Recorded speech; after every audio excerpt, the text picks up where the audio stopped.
दोस्तों पहला वाला क्वेश्चन है, भारत की प्रथम नदी घाटी परियोजना कौन सी थी? तो आपकी दामोदर घाटी परियोजना, ये आपकी भारत की पहली नदी घाटी परियोजना थी। अगला क्वेश्चन है, विश्व की सबसे लंबी नदी है? तो आपकी नील नदी है, जो कि विश्व की सबसे लंबी नदी में आती है। तीसरा वाला क्वेश्चन है, अशोक ने किस धर्म को अपना लिया? दोस्तों अशोक ने बौद्ध धर्म को अपना लिया था। जब जो दोस्तों कलिंग का युद्ध हुआ था, उसके बाद दोस्तों अशोक ने बौद्ध धर्म को अनुयाय लिया था। ठीक है, तो वो बौद्ध धर्म के अनुयायी हो गए थे अशोक, और इसको बौद्ध धर्म को दोस्तों अपना लिया था अशोक ने। ठीक है, चलिए अगला फोर्थ वाला क्वेश्चन है आपका, धामी गोलीकांड कब हुआ? तो धामी गोलीकांड आपका 16 जुलाई 1939 को हुआ था। अगला क्वेश्चन, भारत का संविधान कब लागू हुआ? तो 26 जनवरी 1950 को, यानी कि रिपब्लिक डे ऑफ इंडिया, यानी कि गणतंत्र दिवस के दिन भारत का संविधान लागू हुआ था। 26 जनवरी 1950 को हुआ था। और दोस्तों भारत के संविधान को बनने में 2 साल 11 महीने 18 दिन लग गए थे। अगला क्वेश्चन है आपका 6 वाला, भारत के संविधान का संरक्षक कौन है? तो उच्चतम न्यायालय, यानी कि supreme court of India Bharat का संविधान का संरक्षण है, यानी कि गार्जियन ऑफ इंडिया है उच्चतम न्यायालय। राष्ट्रीय महिला आयोग अधिनियम किस वर्ष संसद द्वारा पारित किया गया? तो आपका 1990 में पारित किया गया महिला आयोग अधिनियम। 8 वाला क्वेश्चन है, मोटर गाड़ी से निकलने वाली गैस कौन सी होती है? तो आपकी कार्बन मोनोऑक्साइड, यानी कि CO, ये आपकी मोटर गाड़ियों से निकलने वाली गैस होती है, यानी कार्बन मोनोऑक्साइड। 9th वाला क्वेश्चन है, सोने की शुद्धता को किस में परिभाषित किया जाता है? दोस्तों सोने की शुद्धता को हम लोग कैरेट में मापते हैं, और 100% जो गोल्ड होता है वो आपका 24 कैरेट में आता है। 24 कैरेट में आपका 100% गोल्ड आता है। ठीक है, और गुब्बारों को भरने के लिए किस गैस का प्रयोग किया जाता है? तो दोस्तों गुब्बारों को भरने के लिए हम लोग हाइड्रोजन का प्रयोग करते हैं। और इसके अलावा साथियों आपने देखा होगा 11th वाला क्वेश्चन आपका, वेदों में निम्न में से किसे षष्ठी रचयिता कहा गया है? तो शंकराचार्य को षष्ठी रचयिता कहा गया है वेदों में। ठीक है, शंकराचार्य को दोस्तों वेदों का रचयिता कहा गया है। 12वां वाला क्वेश्चन है, चांद पर पहुंचने वाला पहला व्यक्ति थे आपके नील आर्मस्ट्रॉन्ग, ये चांद पर पहुंचने वाले पहले व्यक्ति थे। 13वां क्वेश्चन है, भारत में हीरे की खानें आपकी आंध्र प्रदेश और छत्तीसगढ़ में सबसे ज्यादा आपकी हीरे की खानें हैं। 14th वाला क्वेश्चन है, श्री कृष्ण ने कौरव पांडव युद्ध के समय अर्जुन को दिया उपदेश का वर्णन किसमें वर्णित है? तो आपका भगवत गीता में दोस्तों जो भी उपदेश श्री कृष्ण भगवान ने पांडवों को दिए हैं, वो सब आपको भगवत गीता में आपको सब चीज़ें मिल जाएंगी। ठीक है दोस्तों, हर बच्चे को भगवत गीता पढ़ना चाहिए, बहुत ही अच्छी बुक है। इसमें दोस्तों आपके जितने भी लाइफ में प्रॉब्लम्स है सब आपको इसमें सॉल्यूशन मिल जाएगा। ये दोस्तों जो भगवत गीता का जो मतलब श्री कृष्ण भगवान 5000 साल पहले ये सब ज्ञान दे चुके थे दोस्तों, जो कि आज आपकी लाइफ में अप्लाई होता है। ठीक है, और काफ़ी प्रैक्टिकल बातें लिखी है भगवत गीता में। आपके जितने भी दुख है तकलीफ है सब आपका भगवत गीता पढ़ेंगे तो आप सब चीज़ों से निजात पालेंगे। चलिए 15 वाला क्वेश्चन है आपका, सती प्रथा का अंत करने के लिए किस भारतीय नेता ने प्रयत्न किया? तो राजा राम मोहन राय को दोस्तों सती प्रथा का अंत करने के लिए इनका बहुत बड़ा अहम योगदान था, राजा राम मोहन राय का। ठीक है दोस्तों, सती प्रथा के बारे में आप जानते होंगे। सती प्रथा दोस्तों एंशिएंट टाइम में बहुत ही खतरनाक प्रथा होती थी। इसमें क्या होता था कि जो लेडीज़ के हस्बैंड यानी कि पति खत्म हो जाते थे, किसी कारणवश खत्म हो जाते, तो उन पत्नियों को दोस्तों अग्नि में स्नान करना पड़ता था। तो बहुत ही खतरनाक प्रथा थी। इसी के बाद दोस्तों आपका करवा चौथ वगैरह व्रत भी इसी में आया था। तो क्योंकि ठीक है, तो दोस्तों जैसे पति खत्म हो जाता था तो लेडीजों को भी अपना मतलब अपनी जान देनी पड़ती थी। तो राजा राम मोहन राय को इसका श्रेय जाता है सती प्रथा रोक करने के लिए। ठीक है, 16वां क्वेश्चन, राष्ट्रीय गान को गाने में अधिकतम कितना समय लगता है? तो आपका 52 सेकंड लगता है। कॉर्नवालिस द्वारा स्थायी बंदोबस्त की पद्धति आपकी 1780 में लागू की गई थी। साइमन कमीशन भारत आया था 1928 में, साइमन कमीशन भारत आ गया था। 19 वाला क्वेश्चन, जलियांवाला बाग हत्याकांड आपका 13 अप्रैल 1919 में हुआ था। 20 वाला क्वेश्चन, अजंता की गुफाएं किस राज्य में स्थित हैं? तो आपकी महाराष्ट्र में औरंगाबाद में स्थित है अजंता की गुफाएं। ठीक है, चलिए 21 वाला क्वेश्चन, भारत छोड़ो आंदोलन कब शुरू हुआ? तो आपका 8 अगस्त 1942 से शुरू हो गया था भारत छोड़ो आंदोलन। ठीक है, 22 वाला क्वेश्चन है, आजाद हिंद फौज की स्थापना सुभाष चंद्र बोस ने की थी। नेताजी सुभाष चंद्र बोस ने आजाद हिंद फौज की स्थापना की। Very very very very most important question है दोस्तों। मैं जितने भी आपको क्वेश्चन करा रहा हूँ सब इंपॉर्टेंट क्वेश्चन है। ठीक है, तो बिल्कुल आपको रट के जाने हैं। ठीक है, बिल्कुल भाई रट के जाने हैं। और साथियों इसके अलावा आपको इसकी PDF जो गुरुकुल प्लस की ऐप है, आपकी अपनी ऐप है, गुरुकुल प्लस की ऐप है, प्ले स्टोर से आप डाउनलोड कर लेंगे, वहाँ पर आपको इसकी पूरी PDF मिल जाएगी। ठीक है, 23 वाला क्वेश्चन, दिल्ली चलो का नारा किसने दिया? तो दिल्ली चलो का नारा सुभाष चंद्र बोस ने दिया था। ठीक है, 24 वाला क्वेश्चन, भाखड़ा नागल परियोजना आपकी सतलुज नदी पर स्थित है। 25 वाला क्वेश्चन, हीराकुंड बांध आपका उड़ीसा में पड़ता है। किस मच्छर के काटने से डेंगू ज्वर आता है? तो एंडीज जो फीमेल मच्छर होती है इसके काटने से डेंगू फैलता है। जल का आपेक्षिक घनत्व अधिकतम होता है तो 4 डिग्री सेल्सियस पर दोस्तों जो जल का अपेक्षित घनत्व अधिकतम हो जाता है, यानी कि मैक्सिमम हो जाता है। 28 वाला क्वेश्चन है, नील क्रांति का संबंध किससे है? तो मत्स्य उत्पादन से नील क्रांति का संबंध है। सफेद क्रांति का संबंध किससे है? तो सफेद क्रांति का संबंध आपका दूध उत्पादन से है, ठीक है, यानी कि दूध के उत्पादन से आपका सफेद क्रांति का संबंध है। 30 वाला क्वेश्चन है दोस्तों, दूध सफेद होता है तो सफेद, यानी कि जैसे ही आपको सफेद दिखा है तो यानी कि दूध होगा, दूध उत्पादन, दूध आपका सफेद कलर का होता है तो दूध उत्पादन का संबंध आपका सफेद क्रांति से, यानी कि व्हाइट रेवोल्यूशन से है। कौन सा राज्य मसाला उत्पादन के लिए प्रसिद्ध है? तो आपका केरल मसाला उत्पादन के लिए फेमस है। और क्षेत्रफल में भारत का सबसे बड़ा राज्य राजस्थान है। अगर क्षेत्रफल की दोस्तों दृष्टि से हम बात करें तो क्षेत्रफल की दृष्टि से भारत का सबसे बड़ा राज्य आपका राजस्थान है। और जब दोस्तों बेसिकली मध्य प्रदेश छत्तीसगढ़ का पार्ट हुआ करता है तो उस समय आपका मध्य प्रदेश हुआ करता है। 2000 के समय मध्य प्रदेश सबसे बड़ा राज्य था क्षेत्रफल की दृष्टि से, अब लेकिन आपका राजस्थान है, ठीक है। छोटा नागपुर पठार की सबसे ऊंची चोटी आपकी पारसनाथ है। मेरे प्यारे दोस्तों, जैसा कि आप जानते हैं मैंने आपको ये युद्ध की 2 बुकें बहुत ही शानदार तरीके से कंप्लीट कराई हैं, मतलब इतने अच्छे तरीके से कंप्लीट कराई कि मतलब यूट्यूब ने भी हम लोगों को मतलब अप्रिशिएट किया है। सबसे ज़्यादा देखी जाने वाली वीडियो रही है दोस्तों रेलवे की हम लोगों की, है ना, और आप लोगों का प्यार और सपोर्ट की वजह से सब पॉसिबल हुआ है। बाकी साथियों मैंने आपको बहुत सारी बुक्स कराई, ये दोनों बुक कराई ही हैं, साथ में आपको स्पीडी का बुक कराया है और भी बहुत सारे प्रीवियस ईयर क्वेश्चन कराए हुए हैं दोस्तों। एनटीपीसी के मैंने आपको सारे एनालिसिस कराए थे और भी बहुत सारी बुक्स कराई हैं, और दोस्तों जल्दी ही आप लोगों के लिए 3 बुक वगैरह के भी सॉल्यूशन आने वाले हैं। साथियों मैंने एक ई बुक लॉन्च की। बेसिकली यार आप सब बुक करोगे तो भाई पॉसिबल नहीं, क्योंकि एग्जाम के लिए बहुत कम समय बचा है। बच्चा अब इस एग्जाम में आपको सिलेक्शन हर हाल में लेना है, तो क्यों ना बच्चे कुछ ऐसे क्वेश्चन आप याद करें जो बहुत सिलेक्टेड हो, जो कि बहुत ज़्यादा इंपॉर्टेंट हो, वही करके जाएं आप, है ना। दोस्तों एक ई बुक मैंने लॉन्च की जिसमें ये 10 बुकों का आपको बेसिकली निचोड़ मिलेगा। इन सब बुकों से जितने भी सिमिलर क्वेश्चन हैं जो आपके बार बार पूछे गए हैं, सब बुकों में वही क्वेश्चन हैं, वो आपके सब रखे गए हैं। क्योंकि दोस्तों यार बुक इतनी मार्केट में आने इस समय यार, ग्रुप डी की इतनी बुक हैं बच्चे कि आप बुक गिनते गिनते थक जाओगे, लेकिन आपकी कमी खत्म नहीं, काउंटिंग खत्म नहीं होगी, है ना। बोलते हैं ना भाई बुक्स इतनी मार्केट में है, ग्रुप डी की भर भर की बुक्स हैं दोस्तों। अब हम गुरु हैं तो हम ही आपको बताएंगे बच्चे आपको कौन सी बुक पढ़नी, कौन कौन सी चीज़ें आपको करनी है। तो बच्चे हम लोगों ने आप लोगों के लिए एक जीके प्लस साइंस की, जिसमें आपको कंप्लीट बिल्कुल 45 नंबर का आपका पूरा जुगाड़ रहेगा, ठीक है। जीके प्लस साइंस की टॉप 2100 चैप्टर वाइज एमसीक्यू की ई बुक लॉन्च की है, पहले ही लॉन्च की थी। बाकी दोस्तों ई बुक अपडेटेड हो चुकी है, अब आप इसको डाउनलोड भी कर सकते हैं और बाकी इसमें आप प्रिंट वगैरह भी निकाल सकते हैं। बुक के फॉर्मेट में ई बुक है, बहुत ही शानदार ई बुक है, और लगभग अगर हम बात करें 5000 से ज़्यादा बच्चे इस ई बुक को ले चुके हैं। जो कि दोस्तों इस ई बुक का अगर हम बात करें मार्केट से तो 499 रुपये है। बहुत सारे एजुकेटर 499 रख के 300-400 रुपये में सेल कर रहे हैं। दोस्तों ये ई बुक बहुत ही शानदार है, बहुत मेहनत लगी है इस बनाने में इस ई बुक को, है ना। तो केवल और केवल 99 रुपये इस ई बुक की चार्ज रखा गया है, ठीक है। और ये सभी किताबों को दोस्तों बेसिकली इसमें आपको निचोड़ मिलेगा, जितने भी इंपॉर्टेंट क्वेश्चन है यार, जितने भी इंपॉर्टेंट क्वेश्चन सब आपको इस ई बुक में मिल जाएंगे, ठीक है। बिल्कुल आपको घोल के पी जाना, रट लेना अच्छे से, जब तक रट लो तब एक ही क्वेश्चन आपको ना रटे जाए, ठीक है। बिल्कुल एग्जाम में तहलका मचाने वाला दोस्तों एक ई बुक रहेगा, बिल्कुल अनिवार्य आपके लिए ई बुक है, इसको आपको जरूर परचेज करना है और सब क्वेश्चन आपको रटना है दोस्तों। ये मैं आपको गारंटी दे रहा हूँ, जब आप एग्जाम हॉल में एग्जाम दे के आएंगे सबसे पहले आप थैंक यू मुझे ही बोलेंगे कि आपके साथ ई बुक से सबसे ज़्यादा क्वेश्चन फंसे हैं। मैं इतना नहीं बोलूँगा कि भाई 45 में 45 फंसेंगे, लेकिन बच्चे ये जरूर है 70% आपका जीके का पोर्शन यहाँ से कंप्लीट हो जाएगा। जीके प्लस साइंस आपका यहाँ से कवर हो जाएगा, लगभग 30+ आप स्कोर कर लेंगे अगर आप एक एक क्वेश्चन रट लेते हैं तो, ठीक है। और बिल्कुल अपडेटेड ई बुक है जो कि केवल और केवल 99 रुपये में आपको दी जा रही है। तो दोस्तों जल्दी से ज़्यादा इस ई बुक को लें और रेलवे में अपना तैयारी अपनी बेहतर से बेहतर करें। बाकी अब आपके लिए और भी बहुत सारी दोस्तों वीडियो वगैरह आ रही हैं तो आप देख सकते हैं, ठीक है। और चलिए भाई एग्जामिनर फेवरेट जितने भी एग्जामिनर के जो फेवरेट क्वेश्चन है वो सब आपको इस ई बुक में मिल जाएंगे, ठीक है। चलिए इस ई बुक को आप ज़्यादा से ज़्यादा एनरोल कीजिएगा, डिस्क्रिप्शन में लिंक डाल दूँगा, वहाँ से आप इस ई बुक को परचेज कर सकते हैं। यकीन मानिए दोस्तों ये बुक बहुत बहुत इंपॉर्टेंट आपकी एग्जाम के लिए रहेगी। Very very very very most important question आपको इस ई बुक में मिल जाएंगे, ठीक है। बिल्कुल आपको ये क्वेश्चन रट ही जाना है, बिल्कुल घोल के पी जाना है, ठीक है। चलिए दोस्तों थैंक यू। भारत में अभ्रक का सर्वाधिक उत्पादन कौन से राज्य में होता है? तो आपका झारखंड में होता है अभ्रक का सबसे ज़्यादा उत्पादन।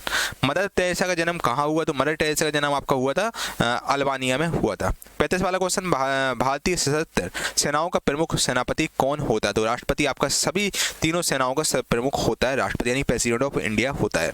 सौर ऊर्जा किससे प्राप्त होती है? सौर ऊर्जा आपकी सूर्य से प्राप्त होती है। सौर यानी कि सोलर यानी कि जी आपकी सन से प्राप्त होती है। जो सोलर एनर्जी दोस्तों आपके सन से प्राप्त होती है, याद रखिएगा, बहुत इंपॉर्टेंट क्वेश्चन आपके एग्जाम के लिए है। ठीक है, और दोस्तों मोदी गवर्नमेंट सोलर एनर्जी पे काफ़ी बढ़ावा दे रही है और काफ़ी हजारों करोड़ रुपए गवर्नमेंट ने खर्च किए सोलर प्लांट के ऊपर, है ना, तो याद रखना है आपको। 37 वाला क्वेश्चन है, ऐसा कौन सा देश दूसरी सबसे बड़ी अर्थव्यवस्था बना जबकि पहले नंबर पर आपका अमेरिका है? तो चीन आपका सबसे टॉप पर बन गया है। ठीक है, और पहले नंबर पे दोस्तों आपका अमेरिका है, दूसरे नंबर पे आपका चीन आ गया है। ठीक है, 38 वाला क्वेश्चन, अंतरिक्ष की दूरी नापने के लिए कौन सी सही इकाई है? तो प्रकाश वर्ष यानी कि लाइट ईयर, ये आपकी अंतरिक्ष की दूरी नापने के लिए इकाई है। ठीक है, ड्राई आइस क्या होता है? तो ड्राई आइस आपकी ठोस कार्बन डाइऑक्साइड यानी कि होती है, सॉलिड CO2 होता है, सॉलिड CO2 यानी कार्बन डाइऑक्साइड होता है। ठीक है, 40 वाला क्वेश्चन, विद्युत बल्ब में भरी जाती है? तो विद्युत बल्ब में यानी कि जो इलेक्ट्रिक बल्ब होता है उसमें आपकी नाइट्रोजन गैस यानी कि NO2 भरा जाता है। ठीक है, गुब्बारों में स्वयं उड़ने वाली कौन सी गैस भरी जाती है? तो हीलियम गैस दोस्तों गुब्बारों में स्वयं उड़ने वाली गैस भरी जाती है। दोस्तों आपने देखा होगा जब आप बचपन में थे तो आप जो गैस वाले गुब्बारे आते थे उसमें दोस्तों हीलियम भरा जाता था, तो इस वजह से दोस्तों जो गुब्बारा था हवा में उड़ता था। ठीक है, 42 वाला क्वेश्चन, प्राथमिक रंग आपका होता है लाल होता है, हरा होता है और नीला होता है, ये आपका प्राइमरी कलर की श्रेणी में आते हैं। 43 वाला क्वेश्चन, और यंत्र जो रासायनिक ऊर्जा को विद्युत ऊर्जा में परिवर्तित कर देता है उस यंत्र को बोलते हैं बैटरी। बैटरी का मतलब काम होता है रासायनिक ऊर्जा को विद्युत ऊर्जा में ट्रांसफर करना। 44 वाला क्वेश्चन, अलेक्जेंडर फ्लेमिंग ने क्या खोजा था? तो पेनिसिलिन अलेक्जेंडर फ्लेमिंग ने खोजा था। भारत का सबसे छोटा राज्य आपका गोवा है। भारत में ब्लू सिटी के नाम से जोधपुर को जाना जाता है, और अगर हम लाल शहर की बात करें, पिंक सिटी की बात करें, तो पिंक सिटी के नाम से जयपुर को जाना जाता है, और ब्लू सिटी के नाम से दोस्तों हम लोग जोधपुर को जानते हैं। ठीक है, सूर्य बेसिकली एक तारा है। ठीक है, 48 वाला क्वेश्चन, भारत के प्रधानमंत्री के ओहदे को क्या माना जाता है? तो कार्यकारी प्रमुख माना जाता है भारत के प्रधानमंत्री के ओहदे को। 49 वाला क्वेश्चन, ताजमहल, बीबी का मकबरा और एतमाद उद दौला किस चीज के स्मारक है? तो मृत व्यक्ति के स्मारक हैं जो कि किसी की याद में बनाए गए हैं। ताजमहल दोस्तों अपनी बीवी की याद में बनवाया है शाहजहां ने, है ना, उसी पर दोस्तों बीबी का मकबरा हुआ, एतमाद उद दौला, ये सब अपनी अपनी पत्नियों की याद में बनवाए गए हैं। ठीक है, और 50 वाला क्वेश्चन है, सम्राट अशोक किसका उत्तराधिकारी था? तो सम्राट अशोक आपका बिंदुसार का उत्तराधिकारी था। ठीक है, भारतीय संविधान को पहली बार कब संशोधित किया गया? तो 1950 में आपका संशोधित किया गया। 52 वाला क्वेश्चन, महाराणा प्रताप बुलबुल किसे कहते थे? तो महाराणा प्रताप बुलबुल अपने घोड़े को कहते थे। ठीक है, जो कि उनका बहुत ही वफादार घोड़ा था, इसका नाम चेतक था। ठीक है, और इसको बुलबुल प्यार से बोलते थे महाराणा प्रताप। सिंधु घाटी सभ्यता का बंदरगाह आपका लोथल में है। ठीक है, लोथल में दोस्तों सिंधु घाटी सभ्यता के बंदरगाह आपको लोथल में मिलते हैं। जैन धर्म में महावीर को क्या माना जाता है? तो जैन धर्म में महावीर को हम लोग वास्तविक संस्थापक मानते हैं। मगध के उत्थान के लिए कौन सा शासक उत्तरदायी है? तो बिंबिसार उत्तरदायी है। बाबर ने किस युद्ध में जिहाद का नारा दिया? तो बाबर ने खानवा के युद्ध में जिहाद का नारा दे दिया था। ठीक है, भारत छोड़ो आंदोलन के दौरान बलिया में समांतर सरकार चिंटू पांडे ने अपनाई थी। ठीक है, और बलिया में दोस्तों जो यूपी में आपका बलिया था, बलिया में आके जो भारत छोड़ो आंदोलन के दौरान दोस्तों बलिया में समांतर सरकार की स्थापना बेसिकली चिंटू पांडे द्वारा की गई थी। ठीक है, चलिए याद रखिएगा, इंपॉर्टेंट क्वेश्चन आपके एग्जाम के पॉइंट ऑफ व्यू से है। 58 वाला क्वेश्चन है, अनामिका किसकी रचना है? तो अनामिका आपकी सूर्यकांत त्रिपाठी निराला की रचना है। बहुत ही फेमस रचना है सूर्यकांत त्रिपाठी, जो कि निराला की रचना है, जिसका नाम है अनामिका। ठीक है, इन्होंने लिखी अनामिका सूर्यकांत त्रिपाठी निराला जी ने। क्षेत्रफल की दृष्टि से कौन सा देश सबसे छोटा है? तो क्षेत्रफल की दृष्टि दोस्तों सबसे छोटा देश आपका वेटिकन सिटी। ठीक है, किस मुगल सम्राट को राष्ट्रीय सम्राट कहा जाता है? तो अकबर को हम लोग राष्ट्रीय सम्राट के नाम से भी जानते हैं। अंबेडकर वाल्मीकि मलिन बस्ती आवास योजना कब प्रारंभ की गई थी? तो आपकी 2 दिसंबर को ये प्रारंभ की गई थी। ठीक है भाई, चलिए 2 दिसंबर 2001 को एक लागू की गई थी अंबेडकर वाल्मीकि मलिन बस्ती आवास योजना। 62 वाला क्वेश्चन है 11 अगस्त 1942 को पटना सचिवालय कांड में कितने नौजवान शहीद हुए थे? तो आपके 7 नौजवान शहीद हुए थे 11 अगस्त 1942 को पटना सचिवालय में।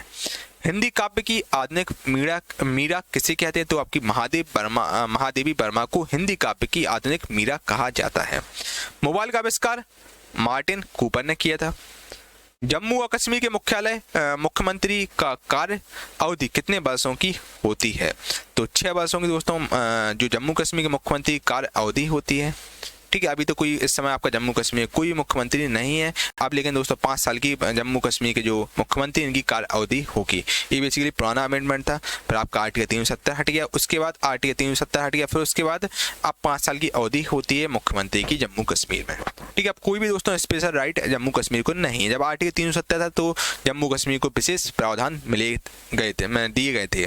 66 वाला क्वेश्चन है पोटेशियम नाइट्रेट, चूर्णीकृत चारकोल तथा गंधक के मिश्रण को हम लोग गन पाउडर के नाम से जानते हैं। बिहार प्रांत की स्थापना के लिए हुए आंदोलन का नेतृत्व सच्चिदानंद सिन्हा जी ने किया था। मुख्यमंत्री अपना त्यागपत्र राज्यपाल को दे सकता है। अगर मुख्यमंत्री चाहे तो वो अपना त्यागपत्र राज्यपाल को दे सकता है, और राज्यपाल दोस्तों मुख्यमंत्री को शपथ दिलाता है। संसार का सबसे जहरीला सांप आपका है हाइड्रोफिस समुद्री सांप, ये समुद्र में पाया जाता है, ये संसार का सबसे जहरीला सांप है। ठीक है, बुद्ध की मृत्यु की घटना को हम लोग महापरिनिर्वाण कहते हैं। ठीक है, और दोस्तों अगर हम बुद्ध की बात करें, गौतम बुद्ध का जन्म आपका लुम्बिनी में हुआ था, जो आपका नेपाल में स्थित है। यहाँ पर गौतम बुद्ध का जन्म हुआ था। और गौतम बुद्ध का दोस्तों अगर हम बात करें तो गौतम बुद्ध राजगृह से ताल्लुका रखते थे। और इसके अलावा दोस्तों 29 साल की उम्र में गौतम बुद्ध ने आपकी घर छोड़ दिया था। और फिर उसके बाद दोस्तों गौतम बुद्ध ने बोध गया में बहुत तपस्या की, फिर उनको ज्ञान की प्राप्ति हुई। और इसके अलावा दोस्तों सबसे ज़्यादा गौतम बुद्ध ने अपने उपदेश श्रावस्ती में दिए। और सबसे पहले दोस्तों ज्ञान प्राप्ति होने के बाद गौतम बुद्ध आपके सारनाथ में आए थे, और यहाँ पर आपका धार्मिक स्तूप भी स्थित है। सबसे पहला उपदेश दोस्तों गौतम बुद्ध ने सारनाथ में दिया है। और बुद्ध की घटना को हम लोग महापरिनिर्वाण बोलते हैं। ठीक है, चलिए 71 वाला क्वेश्चन, तंबाकू के मौजिक रोग का कारक विषाणु कौन सा है? तो आपका TMV यानी कि टोबैको मौजिक वायरस होता है, जो कि तंबाकू के कारण होता है। 72 वाला क्वेश्चन, फणीश्वर नाथ रेण की किस कहानी पर राजकुमार ने तीसरी कसम फिल्म बनाई थी? तो ये कहानी का नाम था, आपकी पिक्चर का नाम था मारे गए गुलफाम के नाम से बनाई गई थी। ठीक है, 73 वाला क्वेश्चन है, संयुक्त राज्य अमेरिका का राष्ट्रीय खेल बेसबॉल है। 74 वाला क्वेश्चन है, कंपनी अंश शेयर पर मर्यादित लिमिटेड होने का क्या अर्थ है? तो निवेश राशि सीमित होना इसका मतलब है। गौतम बुद्ध ने किस शासक के राज्यकाल में निर्वाण प्राप्त किया? तो अजातशत्रु के शासनकाल में दोस्तों गौतम बुद्ध ने निर्वाण प्राप्त किया। ठीक है, उस समय शासक अजातशत्रु हुआ करता था। 76 वाला क्वेश्चन है, ग्रेनोकाइट बेसिकली कैडमियम यानी CD का अयस्क है। ठीक है, ग्रेनोकाइट। ठीक है, चलिए 77 वाला क्वेश्चन है, आर्थिक नियोजन संबंधी सूची में आपका आता है। 78 वाला क्वेश्चन है, बौद्ध संघ में प्रवेश को हम लोग उपसंपदा या प्रवज्य बोलते हैं। ओबरा आपका ताप विद्युत ग्रह के लिए जाना जाता है, ओबरा। ठीक है, 80 वाला क्वेश्चन देखिए, माखनलाल चतुर्वेदी की कौन सी कविता स्वतंत्रता आंदोलन के दौरान चर्चित रही? तो पुष्प की दोस्तों ये आपकी अभिलाषा, ये जो कविता थी बहुत ही पॉपुलर रही थी। माखनलाल चतुर्वेदी की कविता थी जो कि पुष्प की अभिलाषा है, एक स्वतंत्रता आंदोलन के समय बहुत ही ज़्यादा चर्चित में रही थी। 81 वाला क्वेश्चन है, भारत में जल विद्युत शक्ति गृह सर्वप्रथम कहाँ स्थापित किया गया था? तो आपका दार्जिलिंग में स्थापित किया गया। दार्जिलिंग दोस्तों आपका वेस्ट बंगाल में आता है, काफ़ी शानदार हिल स्टेशन है। ब्याज सम्मान आपका KK बिरला फाउंडेशन द्वारा दिया जाता है। ठीक है, सामाजिक सुरक्षा एवं सामाजिक बीमा किस सूची में आता है? तो आपका संबंधी सूची में आपके आते हैं।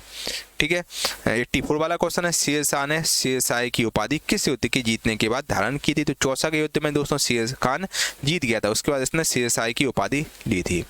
शंकर पुरस्कार के तहत बेसिकली 11.5 लाख रुपए की राशि प्रदान की जाती है। वन स्थिति रिपोर्ट 2011 के अनुसार भारत में सर्वाधिक वन क्षति वाला राज्य कौन सा? तो आपका आंध्र प्रदेश है। भारत में कलपक्कम परमाणु ऊर्जा संयंत्र किस राज्य में स्थापित है? तो आपका तमिलनाडु में स्थापित है। कलपक्कम परमाणु ऊर्जा संयंत्र ये आपका तमिलनाडु में स्थित है। एशिया का सबसे पुराना stock exchange Bombay stock exchange यानी कि BSE है। ठीक है। 89 वाला क्वेश्चन है, किसी धर्म सुधार आंदोलन का प्रातः कालीन तारा कहा जाता है? तो आपका जॉन विक्लिफ को कहा जाता है। 90 वाला क्वेश्चन है, अशोक के शासन काल में आहूत बौद्ध संगीति का अध्यक्ष कौन था? तो आपका मोगलपुत्र तिस्य था। ठीक है। 91 वाला क्वेश्चन आपका HDI किस अर्थशास्त्री की देन है? यानी मानव विकास सूचकांक यानी HDI बेसिकली महबूब उल हक की आपकी देन है। महबूब उल हक एक अर्थशास्त्री, इनकी देन है HDI। मिस वर्ल्ड प्रतियोगिता किस वर्ष शुरू हुई थी? तो आपकी 1951 में दोस्तों मिस वर्ल्ड प्रतियोगिता शुरू हुई थी। ठीक है। 93 वाला क्वेश्चन, भारतीय संविधान का कौन सा अंग समाजवादी व्यवस्था स्थापित करने की प्रेरणा देता है? तो राज्य के नीति निर्देशक तत्व इसकी व्यवस्था देते हैं। ठीक है। बेसिकली दोस्तों राज्य के नीति निर्देशक तत्व बेसिकली जो आपका एक समाजवादी व्यवस्था स्थापित करने की प्रेरणा देता है। ठीक है। 94 वाला क्वेश्चन, रक्त में प्लाज्मा की मात्रा कितनी होती है? तो आपकी लगभग 60% रक्त में प्लाज्मा का होता है। ठीक है। 95 वाला क्वेश्चन है, मूर्ति देवी पुरस्कार किस क्षेत्र में दिया जाता है? तो आपका साहित्य के क्षेत्र में मूर्ति देवी पुरस्कार दिया जाता है। याद रखिएगा, बहुत इंपॉर्टेंट क्वेश्चन आपके एग्जाम के पॉइंट ऑफ व्यू से रहेगा। 96 वाला क्वेश्चन है आपका, किस वायसराय के कार्यकाल में होम रूल लीग की स्थापना हुई थी? तो लॉर्ड चेम्सफोर्ड के शासनकाल में बेसिकली होम रूल लीग की स्थापना की गई थी। मिस वर्ल्ड प्रतियोगिता की को कितनी राशि प्रदान की जाती है? तो मिस वर्ल्ड जो प्रतियोगिता होती है इनको 50,000 पाउंड दिया जाता है। जो कि जो दोस्तों मिस वर्ल्ड हर साल बनती है उनको 50,000 पाउंड दिए जाते हैं। ठीक है। 98 वाला क्वेश्चन है, घरेलू प्रशीतक में सामान्यतः कौन सा प्रशीतक प्रयोग में लाया जाता है? तो आपका अमोनिया प्रयोग में लाया जाता है। 99 वाला क्वेश्चन है, कौन सा पुरस्कार एशियाई नोबेल पुरस्कार के नाम से जाना जाता है? तो एशियाई नोबेल पुरस्कार के नाम से हम लोग रेमन मैग्सेसे पुरस्कार को जानते हैं। अभी दोस्तों हाल ही में कुछ टाइम पहले आपका रवीश कुमार जो कि NDTV के पत्रकार है, इनको दिया गया है रेमन मैग्सेसे अवार्ड। ठीक है। और ये आपका एशिया का सबसे बड़ा एशिया का नोबेल पुरस्कार के नाम से इसको हम जानते हैं। ठीक है। और पत्रकारिता के क्षेत्र में दोस्तों पहले रवीश कुमार है जिनको अभी तक ये पुरस्कार दिया गया है। ठीक है। और 100 वाला क्वेश्चन आपका, सर्वप्रथम किस भारतीय साहित्यकार को नोबेल पुरस्कार प्रदान किया गया था? रविन्द्रनाथ टैगोर को दोस्तों सबसे पहले नोबेल पुरस्कार दिया गया था। ठीक है। यानी कि नोबेल अवार्ड सबसे पहले रविन्द्रनाथ टैगोर को दिया गया था। साथियों, इस पर्टिकुलर वीडियो में मैंने आपसे 100 क्वेश्चन चर्चा किए हैं। ठीक है। कैसा आपको वीडियो लगा है कमेंट करके आप लोग जरूर बताइएगा। इसके अलावा दोस्तों हमारी काफ़ी ई बुक हैं जो कि मैं डिस्क्रिप्शन में लिंक डाल दूंगा, वहाँ से आप परचेज कर सकते हैं, जो कि बहुत ही सस्ते रेंज में आपको मिल जाएंगी। बहुत ही नाममात्र शुल्क में आपको चीज़ें दी जा रही हैं और बहुत इंपॉर्टेंट क्वेश्चन की ई बुक है जो कि आप डाउनलोड कर सकते हैं।